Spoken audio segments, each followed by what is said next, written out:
Hi everyone, welcome back to our channel Nazeem cooking and blogs. మన సమ్మర్లో మాత్రమే స్పెషల్గా దొరికే మ్యాంగో చూసేసారా ఎంత బాగున్నాయో, చాలా ఫ్రెష్గా ఉన్నాయి కదా. ఇవైతే కట్ చేసి నేనైతే మ్యాంగో పులిహోర అయితే చేద్దాం అనుకుంటున్నాను. ఎలా చేశాను ఏంటని వీడియో అయితే చూసేద్దామా. మీలో ఎంతమందికి మ్యాంగో పులిహోర అంటే ఇష్టం? నాకు తెలిసి చాలామందికి మ్యాంగో పులిహోర అంటే చాలా ఇష్టం. అందులో ఒకదాన్ని నేను కూడా. నాకు కూడా చాలా ఇష్టం అండి మ్యాంగో పులిహోర అంటే. చాలా బాగుంటుంది కదా పుల్ల పుల్లగా. అది మనకి సమ్మర్లోనే ప్రత్యేకంగా దొరుకుతాయి కాబట్టి, పచ్చి మామిడికాయతోనే చేయాలి కాబట్టి చాలా బాగుంటుంది. అలాగే ప్రాసెస్ ఏంటని చూసేద్దాం. దీనిగా నేనైతే మామిడికాయలు ఇలాగ చిన్న చిన్న పీసెస్గా కట్ చేసుకొని కొంచెం కందిపప్పు అలాగే కొంచెం పచ్చిమిర్చి ఇందులో వేసేసి, మనం ముందుగా చిన్న పీసెస్గా కట్ చేసుకొని మామిడికాయ ముక్కలు కూడా ఇందులో వేసేసి కొంచెం పసుపు వేసి అలాగే అందులో కొంచెం వాటర్ వేసుకొని ఒక 4-5 విజిల్స్ వచ్చే వరకు ఉడికించుకుందాము. చూసారా, మీకు ఇష్టమా? పచ్చి మామిడికాయ అంటే చాలా ఇష్టం కదా. నాకు తెలిసినంతవరకు పచ్చి మామిడికాయ ఇష్టపడని వాళ్ళు అంటూ ఉండరండోయ్. చాలా కదా, తలుచుకుంటేనే నోట నీళ్ళు వచ్చేస్తాయి కదా.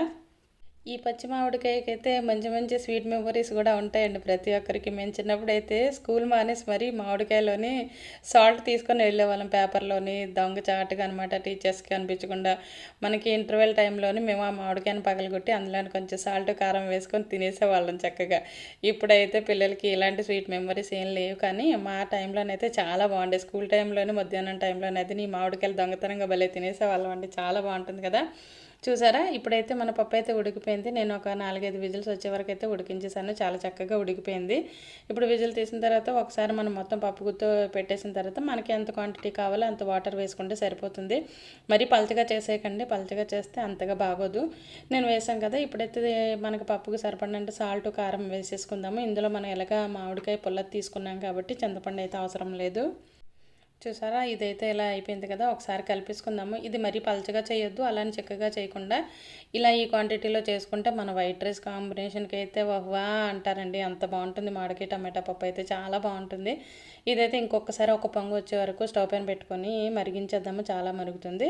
ఈలోపు మనం నెక్స్ట్ ప్రాసెస్ ఏంటంటే తాలింపు వేసుకుందాము. ఒక ఎర్రగడ్డ తీసుకొని ఒక 4 ముక్కలుగా కట్ చేసుకొని ఎల్లుల్లిపాయలు, పోపులు, ఒక పచ్చికరివేపాకు వేసుకొని ఇలా అయితే పోపు వేసుకుందాము. ఈ పోపులోనే మనకి పప్పు అనేది అయితే మెయిన్, మనకి తాలింపే ఇంపార్టెంట్ అండి అసలు ఈ తాలింపులో.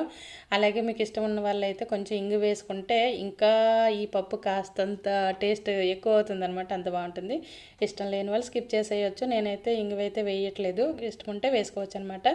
ఇదైతే పక్కన బాగా మరిగిపోయింది కాబట్టి వేరే బౌల్లో తీసుకుందాము. నేను ఎప్పుడు కూడా తాలింపు అనేది స్టవ్ పైన డైరెక్ట్ వేయకుండా వేరే బౌల్లోకి వేసేస్తాను. మనకు పక్కన అక్కడ తాలింపు కూడా అయిపోతుందండి. చూసారా, చక్కగా మగ్గిపోయి కదా. ఇవైతే మనకి పక్కకు తీసుకున్న పప్పులోకి అయితే వేసేద్దాము. ఈ పప్పు మామిడికాయ అయితే చాలామంది ఇడ్లీలో కూడా తింటారండి. నాకు తెలిసినంత వరకు మా నాన్నగారు అయితే ఎక్కువగానే మామిడికాయ ఇందులో వేసుకొని తినేవారు. ఇందులోనే